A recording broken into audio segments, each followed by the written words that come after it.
Tjetër gjë do të thotë. Nuk është më lexues i viteve. As i viteve 80, as dhe i viteve 90. Jemi në Po isa i është më i kualifikuar. Shumë.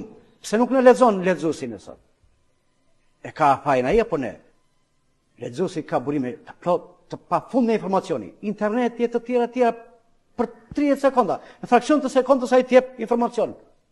Gjithmonë për një lexues të orientuar.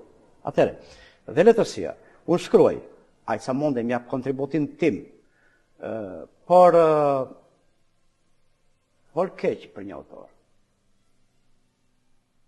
Nuk është i mirë pritur nga ai. Edhe sikur ti të flasësh jo keq me tendencën për ta zënë atë, por duke ta orientuar atë drejt pozitives. Duke bërë një vrejtje kësaj vjeshtëzës këtu, mendon se apo unë të paktën këtë natyrë kam, po bëra vrejtje për këtë vjeshtë të them gent, kjo poezia Mërgata e Luleve është ka këto të mira, po ka dhe këto defekte, për mendimin tim gjithmonë. Ti mërzitesh. Po unë e bëj s'pari përshëndetin letrar tonin, përshëndet bukur, jo përshëndet të sakatosur, si ato vargjet e noli. Unë nuk mund të qesh prej zorit e të qaj prej gazit sot. Përndyshe, jam një po kriti, gënjej, por janë shumë gjëra që e kushtëzojnë mos qenin e i kritiket me i fill. Isha në Kosovë në një konferencë, midis tjera pata një bisedë me profesor Emil Lafin, akademikun. Edhe i thash pikërisht të pyetje që më bën ti paka shumë e bëra.